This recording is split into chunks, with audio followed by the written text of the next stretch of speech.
La discipline. Si vous désirez savoir ce que sera votre avenir, vous n'avez pas besoin d'une boule de cristal.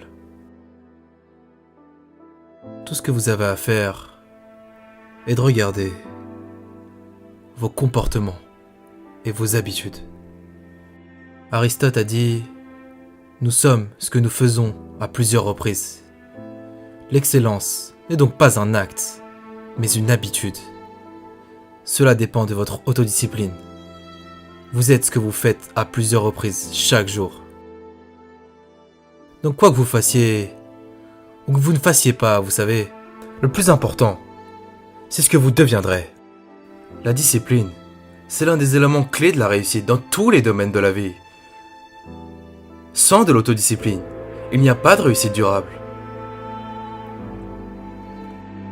Platon a dit « La première et la meilleure des victoires est de se conquérir soi-même. » Donc, apprendre à se diriger efficacement et à diriger les autres, c'est une question de discipline. Le bonheur, le succès, l'épanouissement découlent de la concentration et de la maîtrise de soi.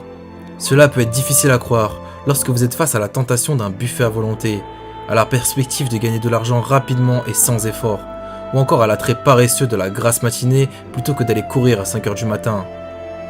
Mais les études montrent que les personnes qui font preuve d'autodiscipline sont les plus heureuses. Pourquoi ? Parce qu'avec de la discipline et de la maîtrise de soi, nous atteignons davantage les objectifs qui nous tiennent vraiment à cœur. L'autodiscipline est le pont entre les objectifs définis et les objectifs atteints. Les personnes qui font preuve d'une plus grande maîtrise de soi passent moins de temps à se demander si elles doivent se laisser aller à des comportements et à des activités qui ne correspondent pas à leurs valeurs ou à leurs objectifs. Elles sont plus décisives. Elles ne laissent pas leurs impulsions, leurs sentiments dicter leurs choix. Elles sont les architectes de leurs propres croyances et des actions qu'elles entreprennent pour atteindre un résultat souhaité. En conséquence, elles ne se laissent pas aussi facilement distraire par la tentation, la gratification immédiate, et elles ont tendance à être plus satisfaites de leur vie. Marcus Aurelius a dit « Vous avez le pouvoir sur votre esprit, pas sur les événements extérieurs. Réalisez cela, et vous trouverez la force. » Si vous cherchez à prendre le contrôle de vos habitudes et de vos choix, voici les 9 choses les plus puissantes que vous pouvez faire pour maîtriser l'autodiscipline, qui sont impératives pour vivre au-delà de votre zone de confort, et peut-être même redéfinir le terme. Extraordinaire. Première étape. Connaissez vos forces et vos faiblesses. Nous avons tous des faiblesses. Qu'il s'agisse de la paresse, de l'envie d'alcool, de tabac, de la nourriture malsaine, de l'obsession pour les réseaux sociaux ou de la télévision, elles ont un effet similaire sur nous.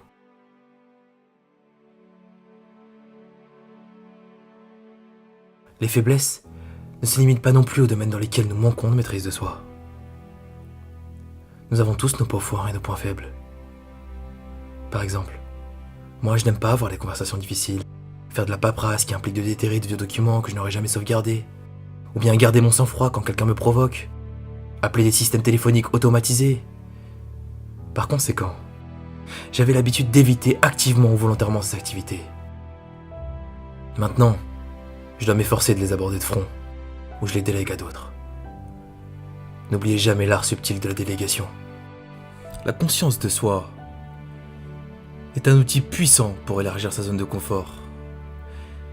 Mais elle exige de se concentrer constamment et de reconnaître ses défauts, quels qu'ils soient. Trop souvent, les gens essaient soit de faire comme si leur faiblesse n'existait pas, soit d'y succomber en adoptant un état d'esprit fixe, en levant les mains et en signe de défaite et en disant « Tant pis !» Connaissez vos forces, mais surtout, assumez vos faiblesses. Vous ne pourrez les surmonter que si vous le faites. Deuxième étape. Supprimez les tentations. Oscar Wilde a dit « Je peux résister à tout, sauf à la tentation. » Et un proverbe qui dit « Loin des yeux, loin du cœur. » Cela peut sembler idiot, mais cette phrase offre un conseil puissant. En supprimant simplement les plus grandes tentations de votre environnement, vous améliorerez considérablement votre autodiscipline. Si vous voulez manger plus sainement, jetez la malbouffe à la poubelle. Vous voulez boire moins, jetez l'alcool. Si vous voulez améliorer votre productivité au travail, améliorez la gestion de vos tâches, désactivez les notifications des réseaux sociaux et mettez votre téléphone portable en veilleuse. Établissez des priorités et exécutez-les. Moins vous aurez de distractions, plus vous serez concentré sur la réalisation de vos objectifs. Alors mettez tout en œuvre pour réussir, en vous débarrassant des mauvaises influences. Troisième étape. Fixez-vous des objectifs clairs et ayez un plan d'exécution. Si vous espérez atteindre un plus haut degré d'autodiscipline, vous devez avoir une vision claire de ce que vous espérez accomplir, comme tout objectif. Vous devez également avoir une idée de ce que le succès signifie pour vous. Après tout, si vous ne savez pas où vous allez, il est facile de vous perdre ou de vous écarter du chemin.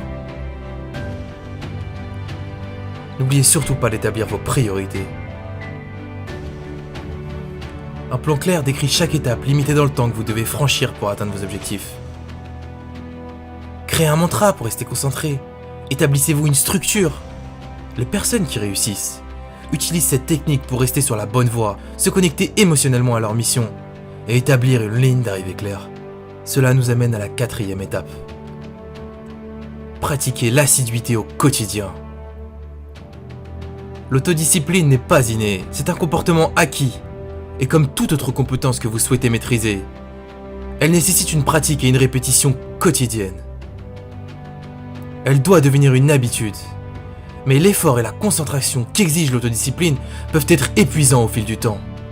Il peut devenir de plus en plus difficile de maîtriser sa volonté, plus la tentation ou la décision est importante. Plus il peut sembler ardu de s'attaquer à d'autres tâches qui nécessitent également une maîtrise de soi. Travaillez donc à renforcer votre autodiscipline en vous appliquant quotidiennement dans un domaine donné associé à un objectif.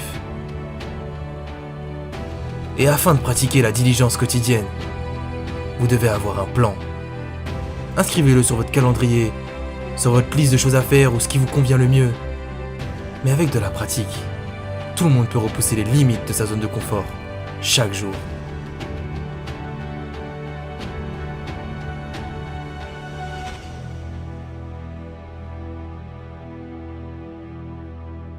Cinquième étape. Créez-vous de nouvelles habitudes. Acquérir de l'autodiscipline et s'efforcer d'inculquer une nouvelle habitude peut sembler compliqué au début. Surtout si vous vous concentrez sur l'ensemble des tâches à accomplir. Pour éviter cette situation, restez simple. Divisez votre objectif en petites étapes réalisables.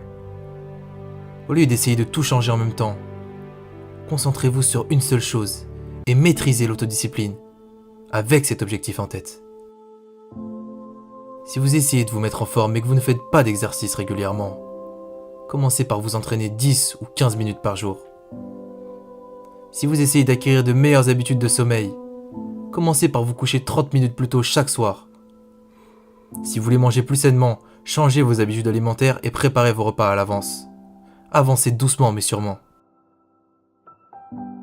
Lorsque votre état d'esprit et votre comportement commenceront à changer, vous pourrez ajouter d'autres objectifs à votre liste. Sixième étape. Changez votre perception de la volonté. Si vous pensez que votre volonté est limitée, vous ne la dépasserez probablement pas. La volonté peut s'épuiser avec le temps. Mais qu'en est-il du changement de cette perception ? Pourquoi supposer que notre volonté de gagner ne peut pas nous mener plus loin ? Lorsque nous adoptons l'état d'esprit d'une volonté illimitée, nous continuons de grandir, de réaliser davantage et de développer notre force mentale. C'est la même philosophie que celle qui consiste à se fixer des objectifs extensibles. En bref, nos conceptions internes de la volonté et de la maîtrise de soi peuvent déterminer notre degré de discipline. Et si vous parvenez à éliminer ces obstacles subconscients et à croire réellement que vous pouvez y arriver, vous vous donnerez un élan supplémentaire de motivation pour faire de ces objectifs une réalité. Septième étape. Prévoyez toujours un plan de secours. les psychologues utilisent une technique pour stimuler la volonté appelée intention de mise en œuvre. C'est lorsque vous vous donnez un plan pour faire face à une situation potentiellement difficile à laquelle vous savez que vous serez probablement confronté. Pour être clair, je ne fais pas référence à un plan de secours sous l'auspice du fait que vous allez probablement échouer au plan A. Mais disons que vous espérez à devenir un expert en cuisine, mais que vous vous dites « je ne vais probablement pas exceller dans ce domaine, alors je vais plutôt m'en tenir à commis de cuisine ». Vous voyez bien que c'est un plan de secours boiteux enveloppé dans la médiocrité. Ici, nous parlons d'éventualité pour corriger intentionnellement le tir et non de planifier l'échec. Soyez donc audacieux et continuez à aller de l'avant. En partant avec un plan, vous aurez l'état d'esprit et la maîtrise de soi nécessaires pour faire face à toutes les situations. 8e étape. Trouvez-vous des coachs ou des mentors de confiance. Le développement d'une expertise nécessite des coachs capables de vous donner un feedback constructif, voire douloureux. Les vrais experts sont des étudiants extrêmement motivés qui recherchent ce genre de commentaires. Ils sont également capables de comprendre quand et si les conseils d'un coach ou d'un mentor ne leur conviennent pas. Les grands athlètes de haut niveau choisissent toujours et délibérément des coachs non sentimentaux qui les mettent au défi en les poussant dans leur dernier retranchement à atteindre des niveaux de performance plus élevés. Les meilleurs entraîneurs identifient également les aspects de votre performance qui devront être améliorés à votre prochain niveau de compétence et vous aident à vous y préparer.